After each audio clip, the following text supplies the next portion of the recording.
Picture this, it's the year 2100, and you're walking through the heart of a once bustling American city. Maybe it's New York, maybe it's Chicago, or maybe it's a smaller city that used to be the pride of the Midwest. The skyline is still impressive, glass towers glinting in the sun. But there's something off a silence that feels almost unnatural. You pass by a playground, but the swings are frozen in place, rusted and creaking in the wind. The slide is covered in weeds, and the basketball court is cracked and empty. There are no kids laughing, no parents chatting on benches. It's as if childhood itself has vanished. You keep walking, and the signs of change are everywhere.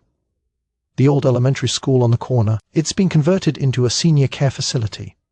The yellow buses are gone, replaced by fleets of medical vans. You step into a subway car during what should be rush hour, but there's no crowd, no energy, no chaos. Just rows of grey-haired commuters, each one lost in their own world, staring at screens or dozing off. The city feels like it's holding its breath, waiting for something that will never come. For decades, Americans were haunted by the fear of overpopulation. We worried about running out of space, out of food, out of money. Politicians and economists built the entire financial system, social security, pensions, the housing market, Wall Street, on the rock-solid belief that there would always be more people, more workers, more customers. Growth wasn't just expected, it was required. Every year, the economy had to get bigger, the stock market had to climb, and the next generation had to be larger than the last. That was the American promise.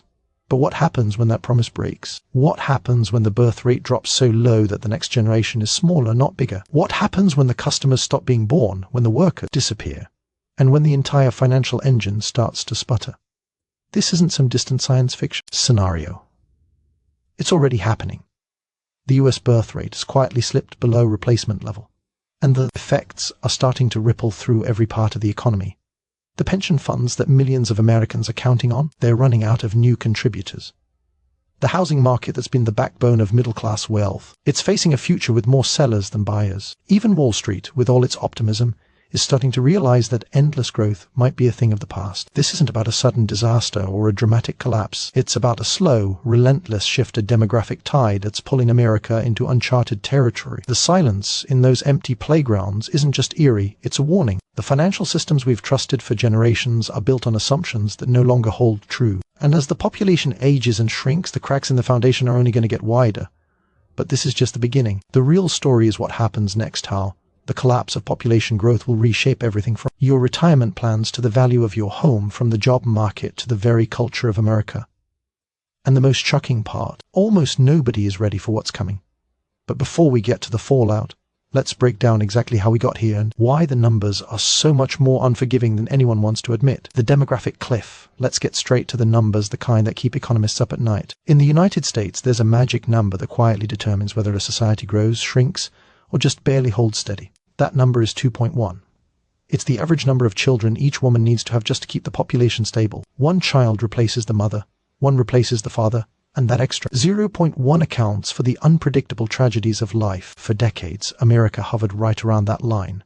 Sometimes a little above, sometimes a little below, but always close. Enough to keep the engine of growth humming.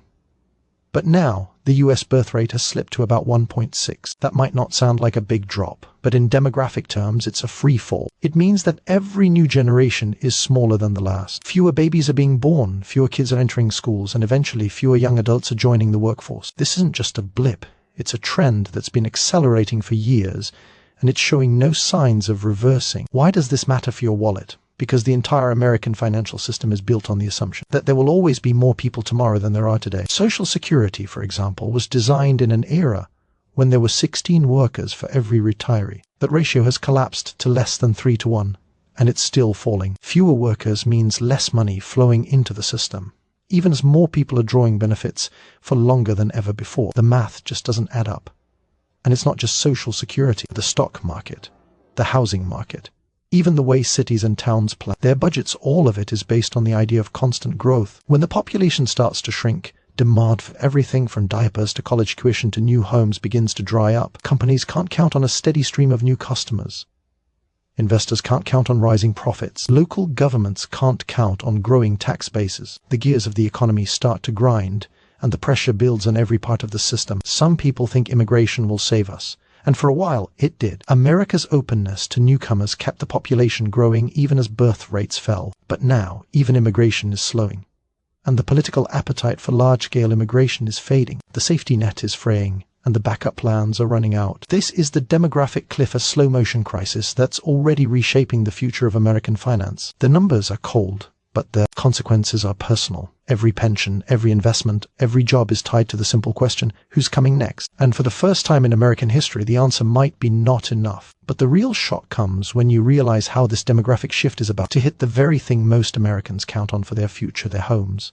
And that's where the story gets even more unsettling. The pension time bomb now.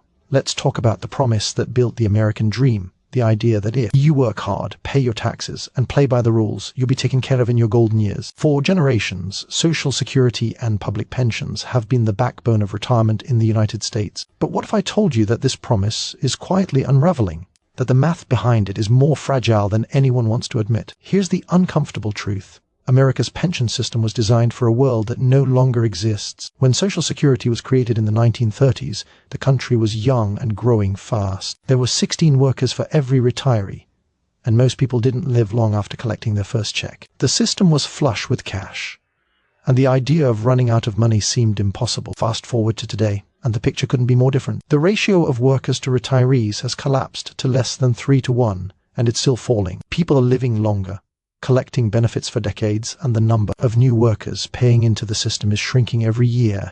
This isn't just a bureaucratic headache, it's a financial time bomb. The Social Security Trust Fund is projected to be depleted by the mid-2030s. When that happens, the government will face a brutal choice: slash benefits for tens of millions of retirees, or raise tax on a shrinking pool of younger workers who are already struggling with student debt, high rents, and stagnant wages. Either option is a recipe for political chaos, intergenerational resentment.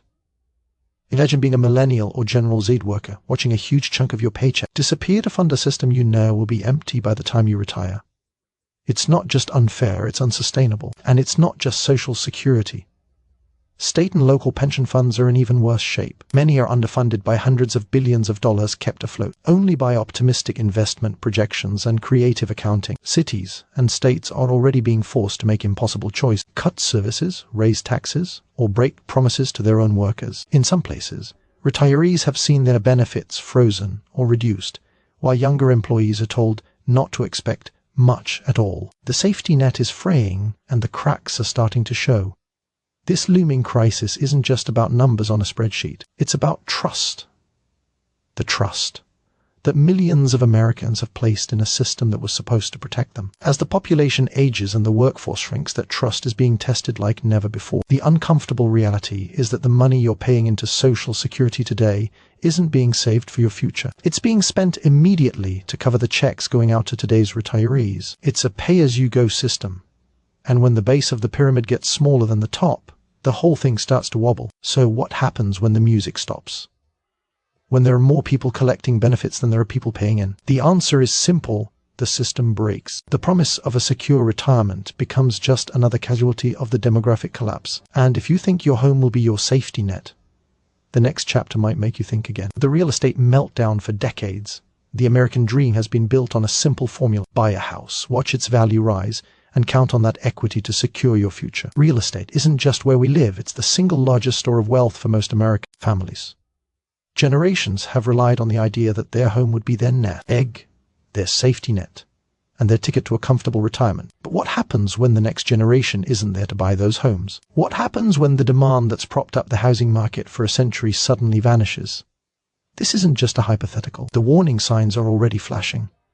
In the United States, the massive baby boomer generation is aging out of home ownership. Over the next 2 decades, millions of homes will hit the market as retirees downsize, move into assisted living, or pass away. In a healthy, growing society, there would be plenty of young families eager to snap up those properties. But with birth rates falling and younger generations saddled with debt, stagnant wages, and sky-high home prices, the pool of buyers is shrinking fast. Imagine a neighborhood in 2040. 3 houses on your block are for sale, but there are no bidding wars, just empty driveways and overgrown lawns. The for sale signs linger for months, then years. Prices start to slide. Not because of a temporary recession, but because there simply aren't enough people to fill all the homes. This is what economists call structural deflation, a long-term, population-driven drop in asset values. And it's not just a problem for sellers.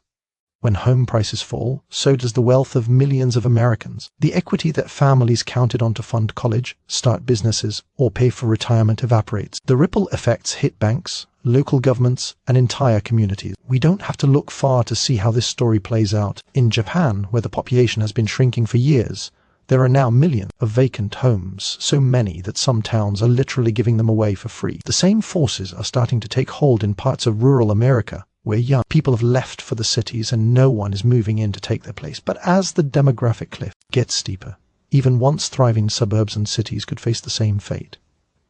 And it's not just residential real estate. Commercial properties, office parks, shopping malls, even factories were all built for a future of endless growth. As the population shrinks, businesses close, storefronts go dark, and entire commercial districts can turn into ghost towns. Local governments, which rely on property taxes to fund schools, police, and infrastructure, are left scrambling to fill budget holes. The cycle feeds on itself.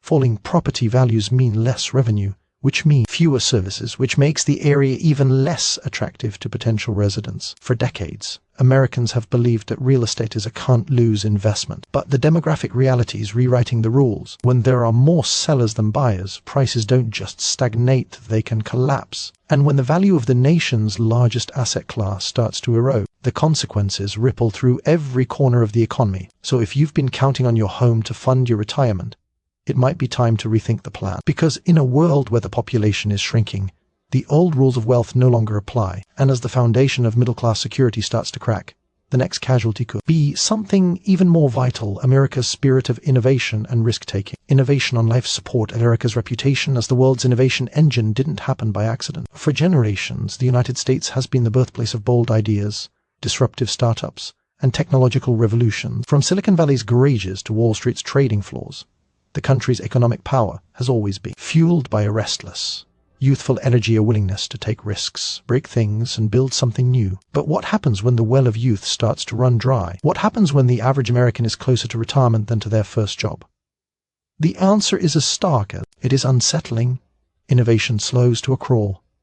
It's not that older Americans aren't smart or creative. In fact, experience and wisdom are invaluable. But the kind of risk-taking that drives real breakthroughs, the kind that built Apple, Google, and Tesla, almost always comes from the young. When you're 22, living in a cramped apartment and eating ramen, you can afford to gamble on a wild idea. If it fails, you bounce back. But when you're 55, with a mortgage, kids in college, and retirement on the horizon, the stakes are higher. You protect what you have. You vote for stability, not disruption.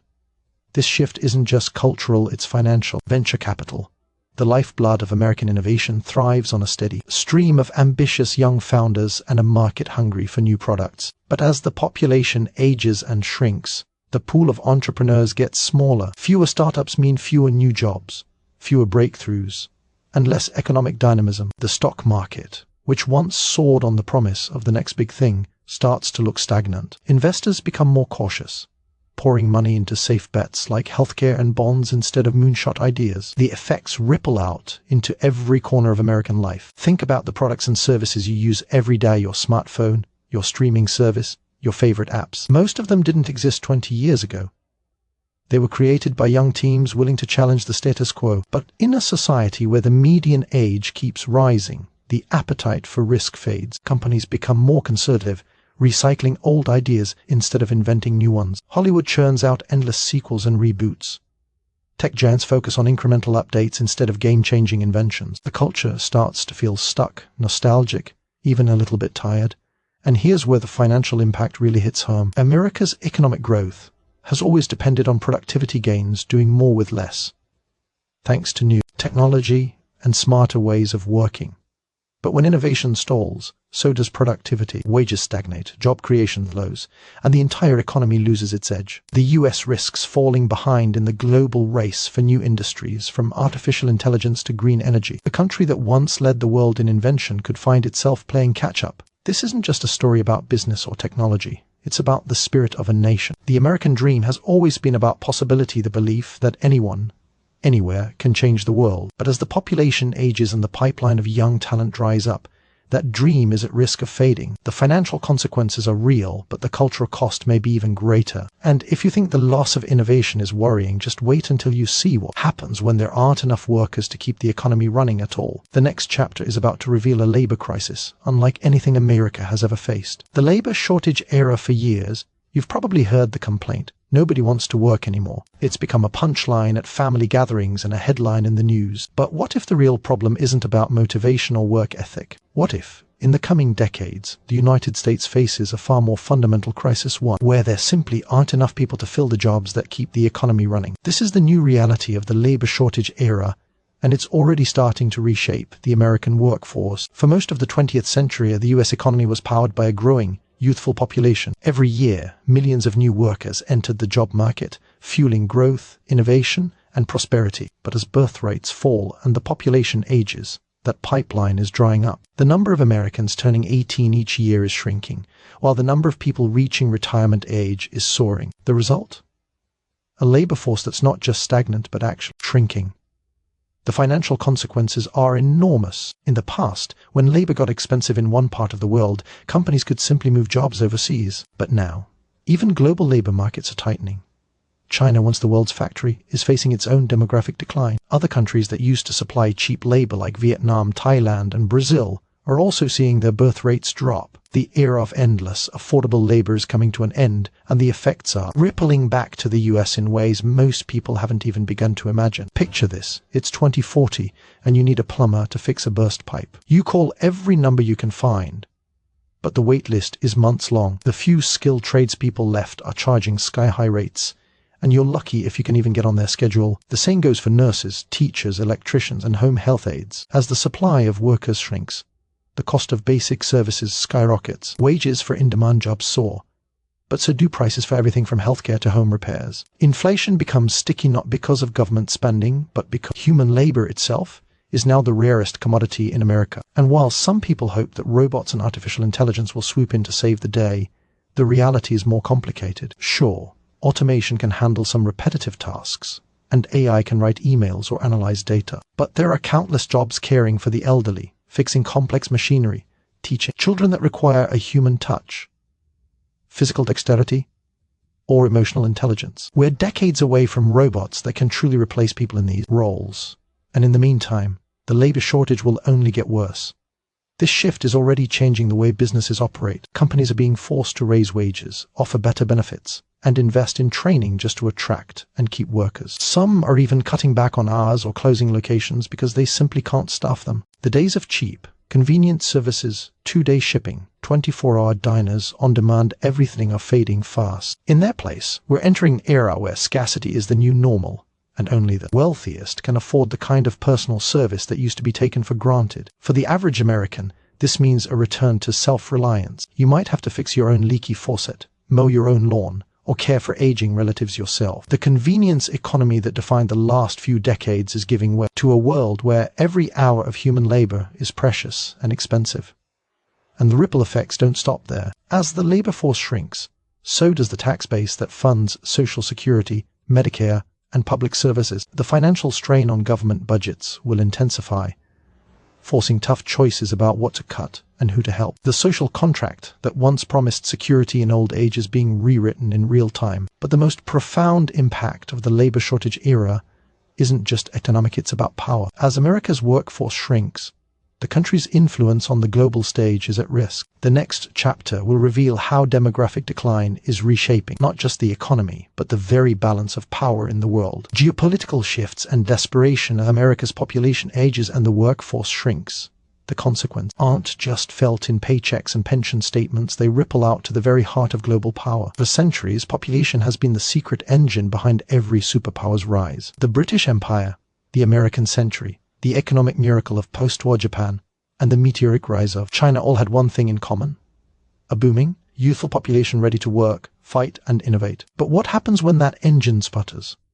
What happens when the United States, once the world's demographic powerhouse, finds itself running low on the very resource that built its dominance, people?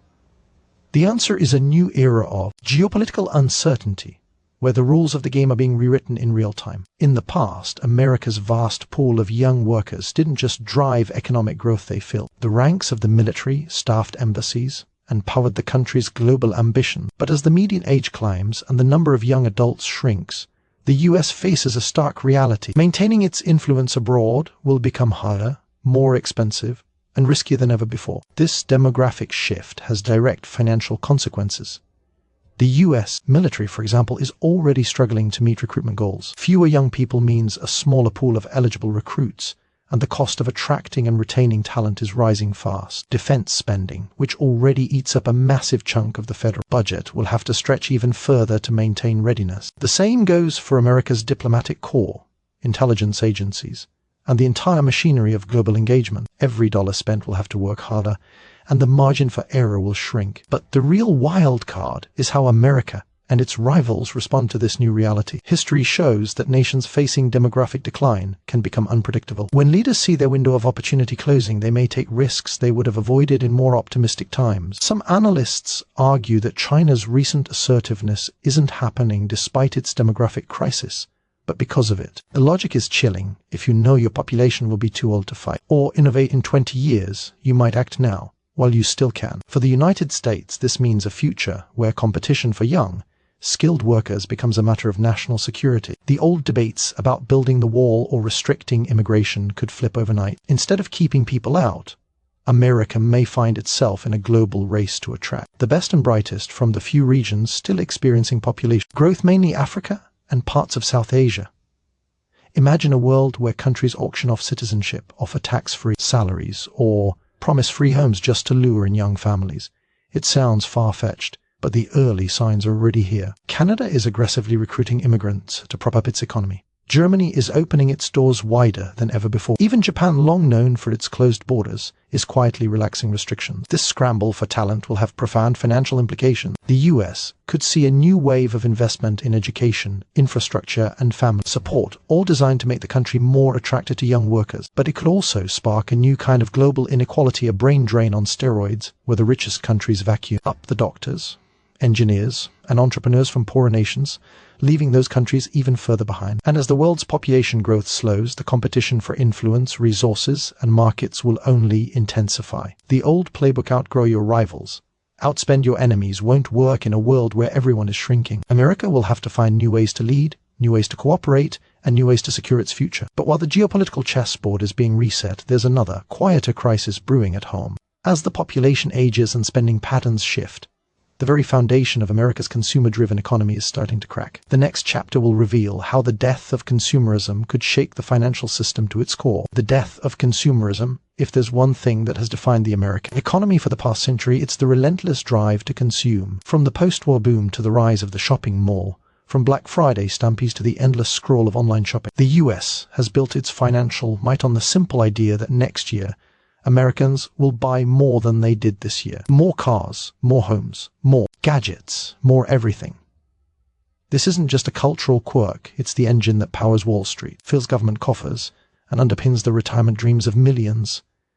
But what happens when the engine starts to sputter? What happens when the population ages, shrinks, and simply stops buying? The answer is a slow-motion crisis that threatens the very foundation of American finance. Here's why. Young people are the lifeblood of consumer spending. They buy their first cars, fill new apartments with furniture, spend on clothes, tech, travel, and entertainment. They start families, which means diapers, strollers, minivans, and bigger homes. Every stage of life brings a new wave of purchases, and every purchase keeps the economic flywheel spinning. But as the birth rate falls and the population grows, the number of young, high-spending consumers dwindles. The average American shopper is getting older, and older people simply don't buy as much. They already have what they need, and their spending shifts from wants to needs, from new sneakers and smartphones to healthcare, prescriptions, and home maintenance.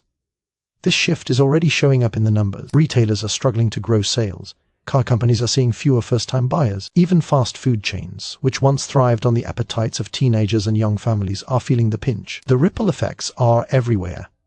When demand drops, companies stop expanding. They cut back on hiring, slow down investment, and start looking for ways to squeeze more profit from a shrinking customer base. The stock market, which has always counted on steady growth, starts to wobble. The assumption that your 401k or IRA will keep growing at 7 or 8% a year, an assumption baked into most Americans' retirement plans, suddenly looks shaky.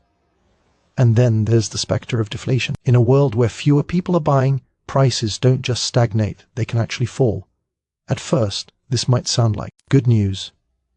Who wouldn't want cheaper cars, cheaper homes, cheaper everything? But deflation is a trap. When people expect prices to keep dropping, they delay purchases waiting for a better deal. Companies, in turn, make less money, lay off workers, and cut wages. The cycle feeds on itself, turning a vibrant economy into a stagnant swamp. Japan has been stuck in this loop for decades, and the warning signs are starting to flash in the US as well. The death of consumerism doesn't just threaten corporate profits, it undermines the entire social contract. Local governments, dependent on sales and property taxes, face budget shortfalls. Public services get cut. The safety net phrase, and the sense of optimism that has always defined American life, the belief that tomorrow will be bigger, better, and richer than today, starts to fade.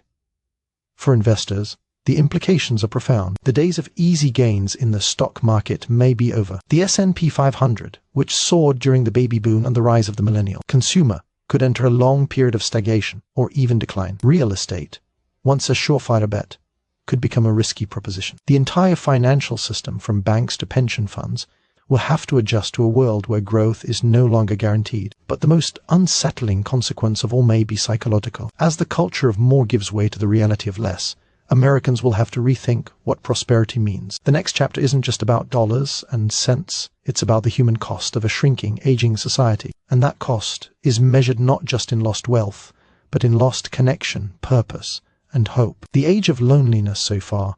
We've talked about numbers, birth rates, stock prices, pension funds, but behind every statistic is a human story, and the most profound impact of America's population collapse won't be measured in dollars or GDP. It will be felt in living rooms, hospital wards, and empty neighborhoods across the country. Welcome to the age of loneliness, a slow-burning crisis that's reshaping not just the economy, but the very fabric of American life. For most of US history, the family was the ultimate safety net. If you lost your job, got sick, or needed help, you could count on a web of siblings, cousins, aunts, and uncles. Family reunions were crowded, noisy affairs. Grandparents lived close by, and there was always someone to lean on. But as birth rates have fallen, the American family tree has started to look less like a sprawling oak and more like a thin, fragile reed. Sociologists call this the beanpole family. 1 child, 2 parents, 4 grandparents, and almost no extended relatives. When your parents age, the burden of care falls squarely on your shoulders. There's no brother to split the cost, no sister to take the night shift. It's just you, juggling work, your own kids, and the needs of aging parents. This isn't just emotionally exhausting, it's financially devastating. The cost of elder care in the US is staggering, and as the population ages, demand for services like home health aides, assisted living, and nursing homes is exploding. But with fewer young people to fill these jobs, prices are rising fast. Many families are forced to drain their savings, sell their homes, or take on crushing debt just to provide basic care for loved ones. The government safety net, already stretched thin by the demographic cliff, can't keep up. Medicaid and Medicare are under pressure, and state budgets are buckling under the weight of long-term care costs. But the financial toll is only part of the story. The real crisis is social isolation. As more Americans live alone, work remotely, and move away from their hometowns, the risk of loneliness and depression skyrockets. In Japan, where the population collapse is even more advanced, there's a word for people who die alone and remain undiscovered for weeks, kodakushi. In the US, similar stories are becoming more common. Elderly people passing away in their homes unnoticed until a neighbor calls the police. Companies are springing up to clean out these apartments, a grim new industry born from the age of loneliness. And it's not just the elderly who are affected. Young people too are feeling the squeeze, with fewer peers, smaller social circles, and the pressure of caring for both children and parents. Many are opting out of relationships altogether. The dating pool shrinks, marriage rates fall, and the birth rate drops even further, a vicious cycle that feeds on itself. In response, some are turning to technology for companionship, AI-powered friends, virtual therapists, and even robot pets are filling the void left by shrinking families and fading communities. It's a world where millions may spend more time talking to algorithms than to other humans. The economic consequences of this loneliness epidemic are staggering. Isolated people are more likely to suffer from chronic illness, mental health issues, and early death, all of which drive up healthcare costs and strain public resources. Productivity drops, innovation slows, and the sense of national purpose that once united Americans begins to erode. But perhaps the greatest cost is invisible, the loss of connection, meaning, and hope. As the age of loneliness deepens, America faces a choice. Will we find new ways to rebuild community, support each other, and redefine what it means to thrive? Or will we retreat further into isolation, letting the bonds that once held us together quietly dissolve? The next chapter explores the desperate measures and failed fixes that governments and businesses are already trying, and why money alone may not be enough to reverse the tide. Failed solutions and desperate measures when the numbers started to turn. Policymakers and economists across the United States scrambled for answers. The logic seemed simple. If people aren't having enough kids, just make it easier or more profitable to start a family. Over the past 2 decades, we've seen a wave of government incentives, tax credits, and cash payments designed to boost the birth rate. From expanded child tax credits to paid parental leave, from subsidized daycare to direct cash bonuses. For new parents, the message was clear: have more children and we'll help foot the bill. But here's the uncomfortable truth. It hasn't worked. Despite billions of dollars poured into these programs, the US birth rate continues to slide. The reason is as much cultural as it is financial. In today's America, raising a child isn't just a matter of dollars and cents. It's a lifestyle choice that comes with enormous opportunity costs. Young adults are facing a world where job security is shaky, housing is unaffordable, and the cost of education and healthcare keeps climbing. For many, the idea of starting a family feels less like a milestone and more like a risk they can't afford to take. The financial system itself is partly to blame. The modern American economy rewards mobility, flexibility, and relentless work. Climbing the career ladder often means moving across the country, working long hours, and delaying major life decisions. The bar for good parenting has been raised so high, think private tutors, extracurriculars, and college funds that many feel they simply can't measure up. The result? Even generous government incentives can't overcome the deep-seated anxieties and structural barriers that keep birth rates low. Some policymakers have floated even more radical ideas. What if the government paid for college? What if every child came with a trust fund? What if we built entire new cities designed for families, with affordable homes and walkable neighborhoods? While these proposals make headlines, the reality is that no country has yet found a silver bullet. Even nations that have gone all in on pro-natalist policies like Hungary, South Korea, and Singapore have seen little more than a temporary bump in birth rates before the numbers resume their downward slide.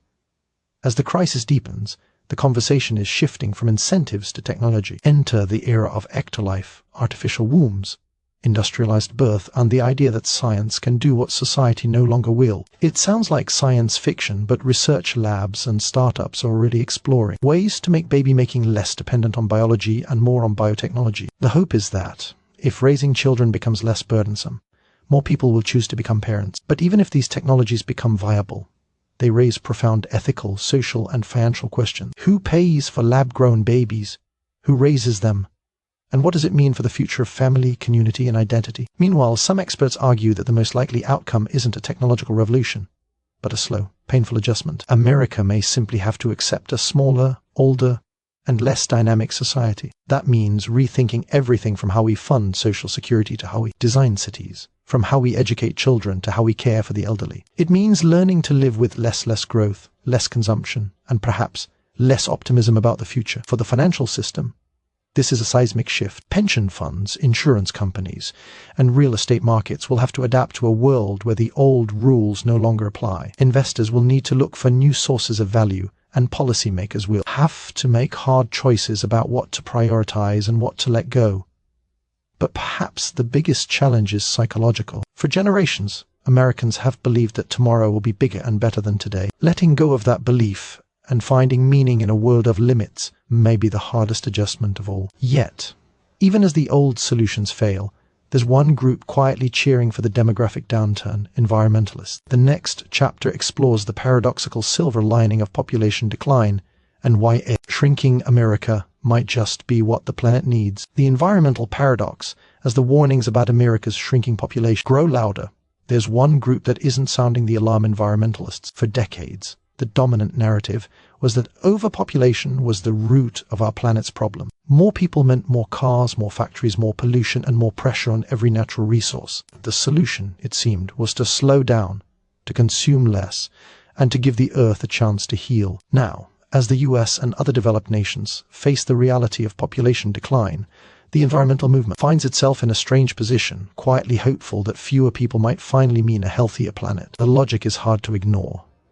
Fewer Americans means less demand for fossil fuels, less traffic on the highways, and less pressure to clear forests for new subdivisions. Cities that once sprawled endlessly outward may begin to contract, leaving room for nature to reclaim abandoned lots and empty neighborhoods. Already, in places like Detroit and parts of the rural Midwest, we're seeing the first hints of this transformation. Urban prairies where houses once stood, wildlife returning to areas long dominated by humans, and rivers running cleaner as factories close their doors. From a financial perspective, this shift is both a challenge and an opportunity. On one hand, the industries that powered the American economy for generations, oil, gas, construction, and auto manufacturing, face a future of declining demand. Fewer people means fewer homes to build, fewer cars to sell, and less need for the infrastructure that once defined American progress. For investors and workers in these sectors, the transition could be painful, with job losses, bankruptcies, and entire communities forced to reinvent themselves. But on the other hand, the environmental paradox opens the door to a new kind of prosperity, one built on sustainability, restoration, and adaptation.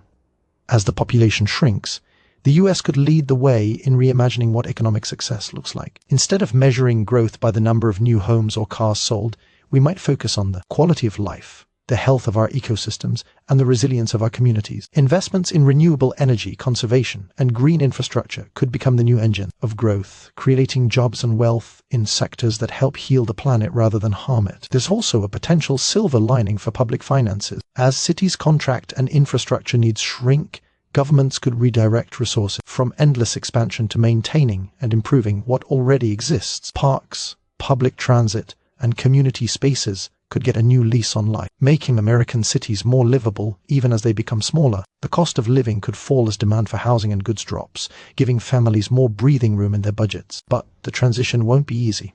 The American financial system is deeply intertwined with the expectation of perpetual growth. Banks, pension funds, and government budgets all rely on the assumption that tomorrow will be bigger than today. Shifting to a model of prosperity without growth will require not just new policies, but a new mindset, one that values stability, stewardship, and long-term well-being over short-term profits. And there's a catch. The path to this greener future is paved with economic pain. As industries shrink and jobs disappear, millions of Americans could find themselves caught in the crossfire. The challenge will be to manage the decline in a way that protects the most vulnerable, invests in new opportunities, and ensures that the benefits of a healthier planet are shared by all. So, while environmentalists may quietly celebrate the prospect of a smaller, less resource-hungry America, the rest of the country will have to grapple with the costs of getting there.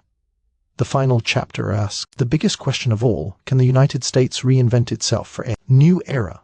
Or will the end of growth mark the end of the American dream? The Great Transition, so here we are, standing at the edge of a new era, the Great Transition from a world built on endless growth to one that must learn to thrive with less. For over 2 centuries, the American story has been a story of expansion, more people, more cities, more wealth, more opportunity. The financial system, the housing market, the stock market, and even the very idea of the American dream have all been built on the assumption that tomorrow will always be bigger than today. But now, as the population ages and shrinks, the arrows are pointing in a new direction, and the rules of the game are changing before our eyes. This isn't just an economic adjustment, it's a cultural reckoning. The old playbook of grow or die no longer fits the reality on the ground. The US must now confront questions that previous generations never had to ask. How do you fund Social Security and Medicare when there are more retirees than workers? How do you keep cities vibrant when there are more empty homes than new families? How do you invest for the future when the customer base is shrinking and the stock market can no longer count on a rising tide to lift all boats? The answers won't be easy, and they won't come from a single policy or quick fix. Instead,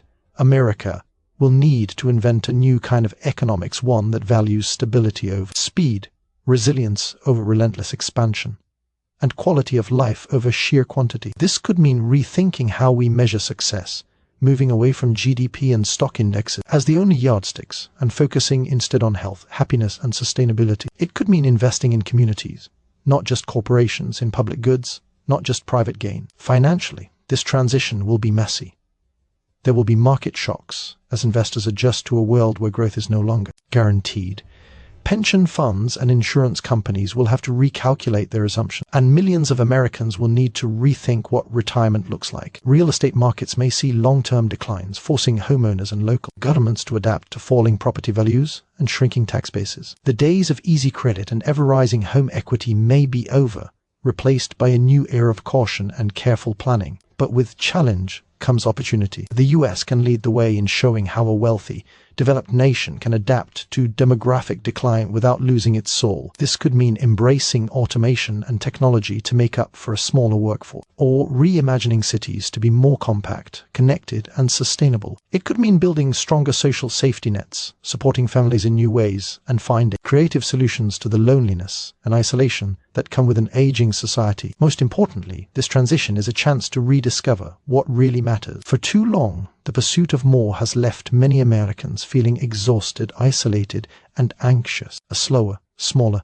but more connected society could offer a different kind of prosperity, one built on relationships, community, and purpose. The end of growth doesn't have to mean the end of hope. It could be the beginning of a new chapter, one where America learns to live well with its means, to care for its people, and to protect the planet for future generations. The next 50 years will be turbulent. There will be economic shocks, political battles, and moments of real uncertainty. But if any country can navigate this great transition, it's the United States. A nation that has reinvented itself time and again in the face of adversity. The party of endless growth may be over, but the story isn't finished. The question now is whether we can find meaning, stability, and even joy in the silence that follows. So as you look around at the changing landscape, at the empty playgrounds, the quiet streets, and the new faces of American life, ask yourself, is this the end of an era, or the start of something entirely new? The answer, as always, will be written by those bold enough to imagine a different future, and brave enough to build it.